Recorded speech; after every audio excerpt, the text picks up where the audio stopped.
Made in Bangladesh লেখাটি দেখলেই আনন্দে বুকটা ভরে ওঠে প্রতিটা বাঙালির। বিশেষ করে যারা প্রবাসী তারাই অনুমান করতে পারেন মেড ইন বাংলাদেশ লেখাটির মর্মার্থ।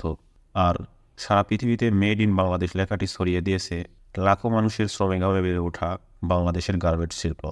তৈরি পোশাক শিল্প বাংলাদেশের অর্থনীতির প্রধান চালিকা শক্তি।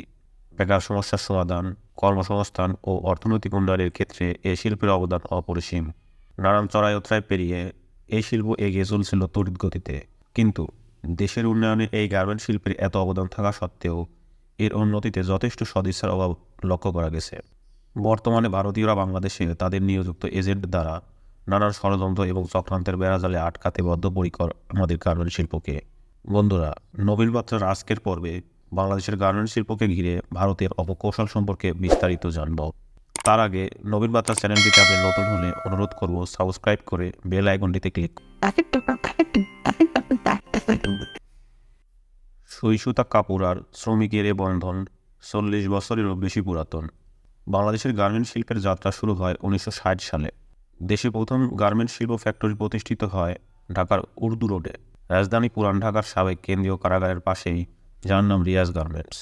প্রাথমিকভাবে রিয়াজ গার্মেন্টসের উৎপাদিত পোশাক স্থানীয় বাজারে বিক্রয় করা হতো। 1967 সালে রিয়াজ গার্মেন্টসের উৎপাদিত 10,000 পিস শার্ট বাংলাদেশ হতে সর্বপ্রথম ইংল্যান্ডে রপ্তানি করা হয়। এরপরে 1970 সালের পরই বাংলাদেশের তৈরি পোশাক রপ্তানিতে বেশ প্রসার ঘটে। 1976-1977 অর্থবছরে $7,000 রপ্তানি হয়েছিল এ শিল্প থেকে।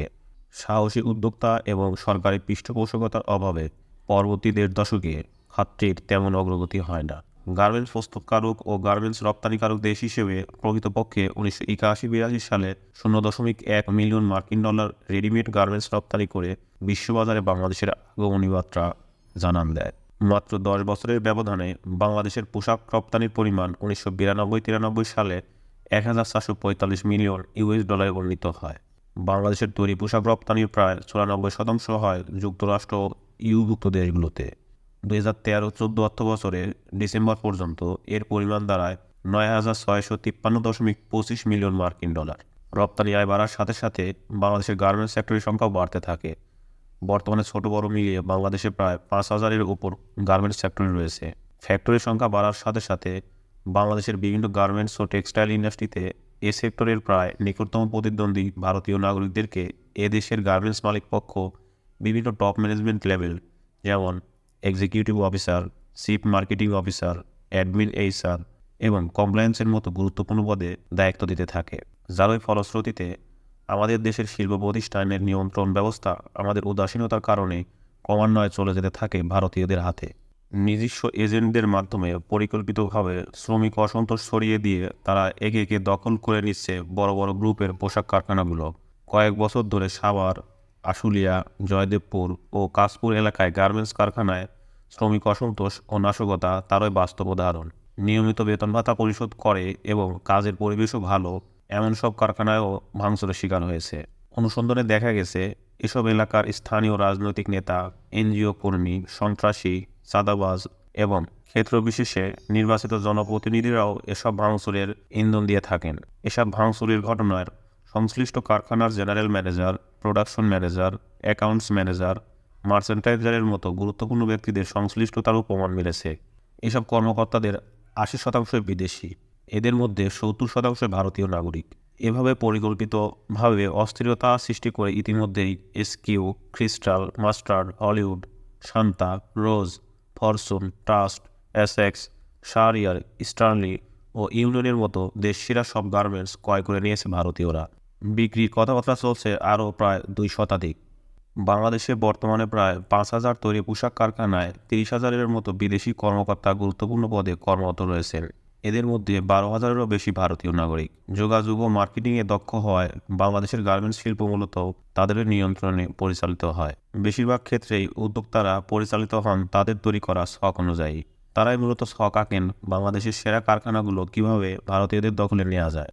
তারা বিদেশে অবস্থানরত ভারতীয় বংশোদ্ভূত ব্যবসায়িক সম্ভাবনাগুলো জানিয়ে কারখানা কিনে নিতে উৎসাহিত করেন। মালিকানা পরিবর্তন হওয়ার আগে বিভিন্ন অজুহাতে কারখানাগুলো সাময়িকভাবে বন্ধ রাখা হয়। নতুন মালিক এসে সেগুলোর আধুনিকায়ন করেন উন্নত মেশিনারি দ্বারা। এরপর বাংলাদেশে 80-90% শ্রমিক ছাঁটাই করে ভারতীয় শ্রমিকদের নিয়োগ দেওয়া হয় এসব কারখানায়। বিজিএমই সূত্র জানিয়েছে, বর্তমানে তাদের তালিকাভুক্ত বাইং হাউসের সংখ্যা 911টি। এর বাইরে আরও কয়েকশো বাইং হাউস রয়েছে। বাইং হাউসগুলোর 80-90% নিয়ন্ত্রণ করেন ভারতীয়রা। সূত্র আরও জানায়, দেশের প্রায় 5,000 গার্মেন্টস ফ্যাক্টরির মধ্যে বিশ্বমন্দা, গ্যাস ও বিদ্যুৎ সংকটে 1,500 কারখানা ইতিমধ্যে বন্ধ হয়ে গেছে। এসব কারখানা ভারতীয়রা প্রত্যক্ষ ও পরোক্ষভাবে ক্রয় করে নিয়েছেন। ভারত তাদের নিজেদের পোশাক শিল্পকে এগিয়ে নিচ্ছে ক্রমান্বয়ে। পাশাপাশি সবসময় চেষ্টা চালিয়ে যাচ্ছে বাংলাদেশের পোশাক শিল্পকে ধ্বংস করার। এর জন্য বেছে নিয়েছিল তারা তাদেরই তাবেদার আওয়ামী লীগ সরকারকে। তারা নতুন মেয়াদে ক্ষমতায় এসে ভারতের বাজারে তৈরি পোশাকের বাজার সংকুচিত করতে নতুন বাজারের তালিকা থেকে ভারতের নাম বাদ দেয়। পরে তীব্র সমালোচনার মুখে তা পরিবর্তন করলেও 30 জানুয়ারির ওই প্রজ্ঞাপনে প্রণোদনা কমানোর যে সিদ্ধান্ত হয়েছিল তা পরবর্তী 6 মাসে আরও বেড়েছে। বিকল্প নগদ সহায়তার পরিমাণ 4% থেকে 1.50%, ইউরো অঞ্চলের পোশাক রপ্তানিতে 2% থেকে 0.5%, নতুন বাজারে 2% কমানো হয়েছে। এছাড়া তৈরি পোশাক শিল্পে বিশেষ নগদ সহায়তা 0.3% করা হয়েছে। এসব কারণে মনোবল হারিয়েছেন তৈরি পোশাক রপ্তানিকারকরা। ভারতীয় এই এজেন্ডা বাস্তবায়নের মূল ভূমিকায় ছিলেন সাবেক বাণিজ্য সচিব তপন কান্তি ঘোষ। দেশীয় কাঁচামাল শিল্পের ধ্বংসও হয়েছে নানা চক্রান্ত। বাংলাদেশে স্পিনিং মিলের সংখ্যা 510টি। সুতা উৎপাদন ক্ষমতা প্রায় 1.5 কোটি বেল। তৈরি পোশাকের চাহিদা পূরণ হয় 75%। তারপরেও অনেক উদ্যোক্তা সুতার আমদানি করেন। আমদানিকৃত 75% সুতায় আসে ভারত থেকে। কিন্তু কেন? মূলত দেশীয় কাঁচামাল বা দেশীয় সুতা ব্যবহার করে পোশাক রপ্তানিতে নগদ সহায়তা 5% থেকে কমিয়ে করা হয়েছে 3%। এতে ব্যবসায়ীরা কাঁচামাল তৈরির চেয়ে ভারত থেকে আমদানির দিকেই বেশি উৎসাহিত হচ্ছে। আর ধ্বংসের মুখে পড়ছে দেশীয় সুতা কারখানাগুলো। আর আমাদের গার্মেন্টস শিল্প দিন দিন পরিণত হচ্ছে একটি আমদানি নির্ভর রপ্তানি শিল্পে। বারবার বিতর্কিত নির্বাচনে জয়ী হয়ে ভারতের মনোরঞ্জনের জন্য গত 15 বছর ধরে বিশেষ বাণিজ্য সুবিধা দিয়ে এসেছে আওয়ামী লীগ সরকার। এসব সিদ্ধান্ত বাস্তবায়ন হলে আমাদের পোশাক খাত ধ্বংস হয়ে পড়বে। পক্ষান্তরে এগিয়ে যাবে ভারত।